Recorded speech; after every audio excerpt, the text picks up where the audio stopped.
Para iniciar esta práctica, que lleva por título Formulación de nanomulsiones de tipo aceite en agua asistida por ultrasonido, tenemos como introducción el concepto de nanomulsiones, que son un sistema coloidal en los que una fase, ya sea aceite o agua, se dispersa en la otra fase en forma de gotitas con un tamaño nanométrico, generalmente de 20 a 500 nanómetros. Estas, a diferencia de las emulsiones convencionales, son translúcidas o transparentes, muestran alta estabilidad cinética y permiten encapsular compuestos poco solubles, mejorando así su disponibilidad. Bien, como objetivo de esta práctica tenemos formular nanomulsiones de aceite en agua asistidas por ultrasonido y caracterizar su comportamiento reológico. Para conocer el concepto de nanomulsiones tenemos que tener en cuenta qué son las emulsiones. Las emulsiones son sistemas heterogéneos complejos compuestos por al menos dos líquidos invisibles que son termodinámicamente inestables, por lo cual requieren de agentes tensioactivos o surfactantes para estabilizarlos. Estas moléculas anfifílicas se absorben en la interfase líquido-líquido, disminuyendo la interfacial y previniendo la coalescencia de gotas fuerzas repulsivas estéricas y electrostáticas.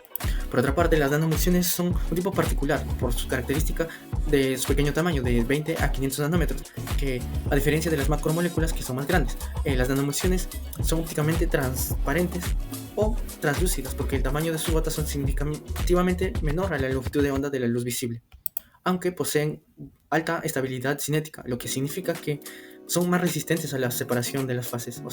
Ahora bien, en los métodos de caracterización clave tenemos el tamaño de gota y polidispersidad, el cual se caracteriza en las fluctuaciones de la intensidad de la luz dispersa por movimiento browniano. También tenemos el potencial Z, que mide la carga eléctrica en la superficie de las gotas, la viscosidad, que es fundamental para la estabilidad y accesibilidad, el pH, que debe ajustarse según su aplicación, el índice de reflexión, que nos indica la velocidad de la luz de la nanoemulsión, también el porcentaje de transmitancia, que se mide en el espectrofotómetro. Y por último, la estabilidad, el cual su ausencia evita los cambios en la aplicación prevista. Por otra parte, los mecanismos de inestabilidad en las emulsiones tenemos la sedimentación o cremado, el cual es un movimiento ascendente en cremado o descendente sedimentación de las gotas debido a las diferencias de densidades con la fase continua, por ejemplo la ley de Stokes, predominante para tamaños entre 2 a 5 micrómetros.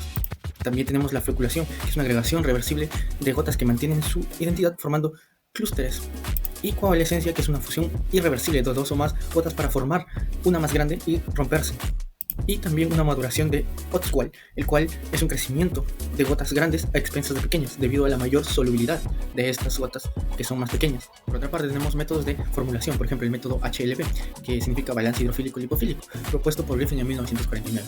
Este método denota un número del 1 al 20 a los surfactantes, indicando su tendencia hidrofílica al HLB alto y oleofílica el HLB bajo.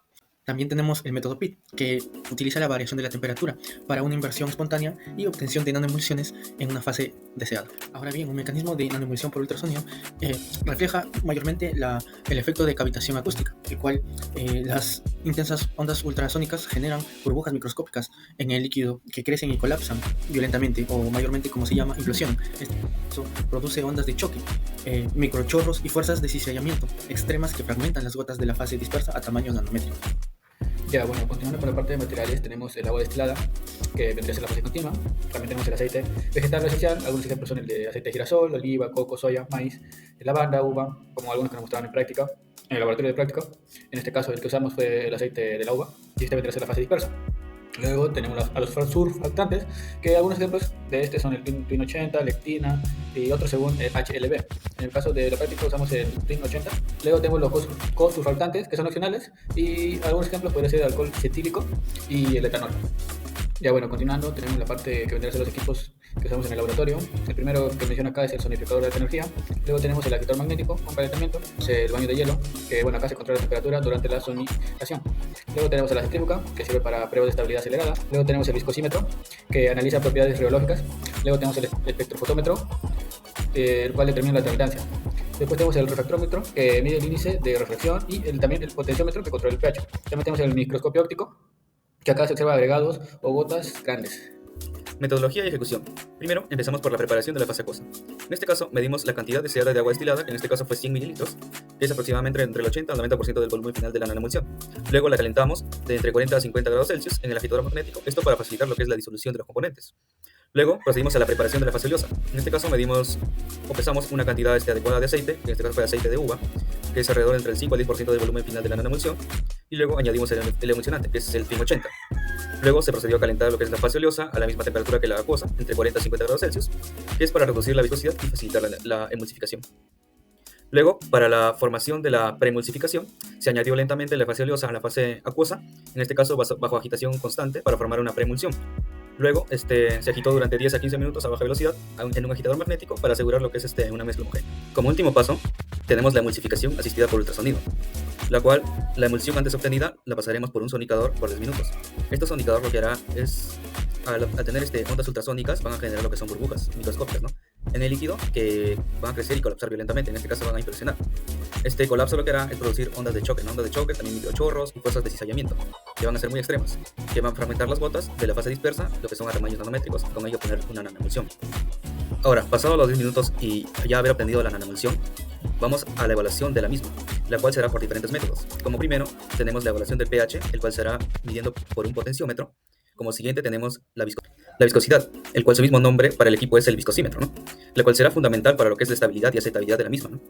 En este caso se evalúa mediante el viscosímetro. Como tercer punto tendríamos lo que es la microscopía óptica, que esta sería útil para la observación de la formación de la preemulsión, ¿no?, o la presencia de gotas grandes o agregados post-sonicación.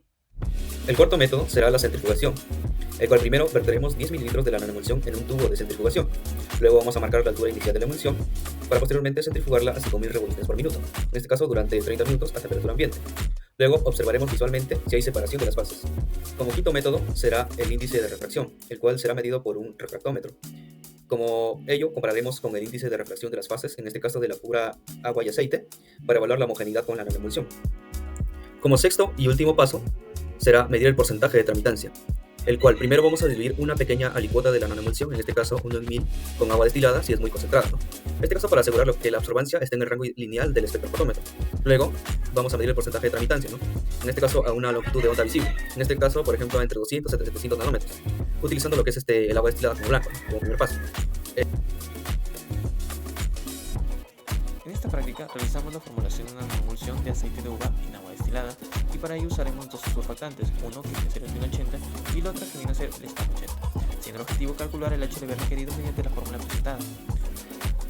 En el caso del aceite de uva se tiene un HLB requerido cercano a 7, y para alcanzarlo mezclamos PIN 80, que es más hidrofílico, y el SPAN 80, que es más lipofílico. El cálculo nos da una proporción aproximada de 0.25 para PIN 80 y 0.75 para SPAN 80, siendo con las densidades teóricas que podemos alcanzar es que obtuvimos un 0.26 gramos de PIN y 0.74 gramos de SPAN para nuestra formulación. Esto asegura que el aceite puede dispersarse en el agua de manera más estable. En la prueba de viscosidad, el valor más bajo fue de 1.4 a 30 revoluciones por minuto, y esto se debe a que a bajas velocidades el sistema tiene tiempo para que las gotas se acomoden y fluyan más fácilmente. Pero al seguir aumentando la velocidad, la viscosidad comenzó a subir hasta llegar a 4.38, lo que indica que la emulsión se comporta como un fluido no newtoniano, y en este caso dilatante.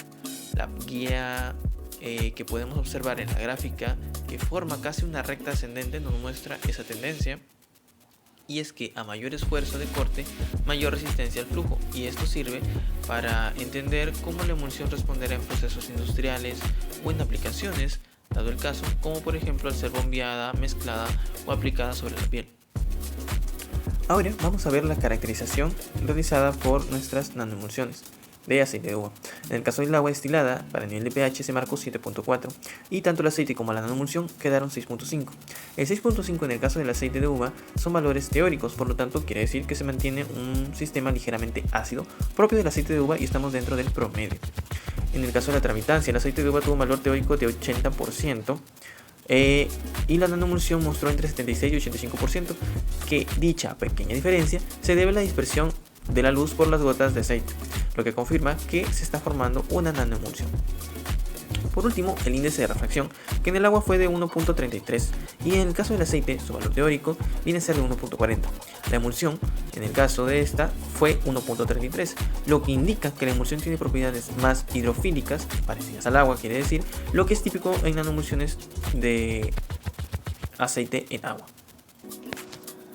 Al someter la emulsión a sonificación, las ondas ultrasónicas rompieron las gotas grandes en de aceite en gotas mucho más pequeñas, y esto hace que la emulsión sea más transparente y estable.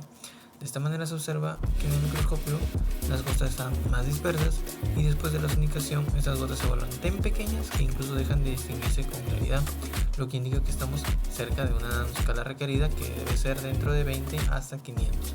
Uno ideal sería unos 200 nanómetros por tamaño de gota. Bien, y concluimos que en esta práctica se realizó una formulación de nanoemulsiones, aceite en agua asistida por ultrasonido y caracterización del comportamiento reológico, y parámetros óptimos tales como fueron mediciones de pH, porcentaje de tramitancia, evaluación de estabilidad por centrifugación y observación en el microscopio. Esto se puede aplicar en diversas áreas, entre ellas la área farmacéutica, que por ejemplo la liberación controlada de fármacos, cosméticos y vacunas, también en la área de industria alimentaria, que nos ayuda en la encapsulación de vitaminas, antioxidantes y aceites esenciales. También en la área de agricultura, que nos ayuda en la formulación de pesticidas o fertilizantes más estables.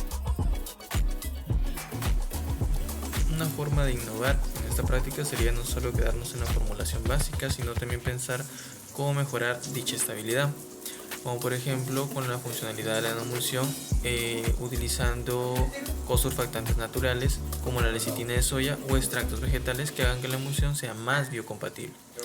Otra forma también sería encapsular compuestos bioactivos como la curcumina o antioxidantes del propio aceite de uva, para potenciar así su valor en aplicaciones farmacéuticas o cosméticas.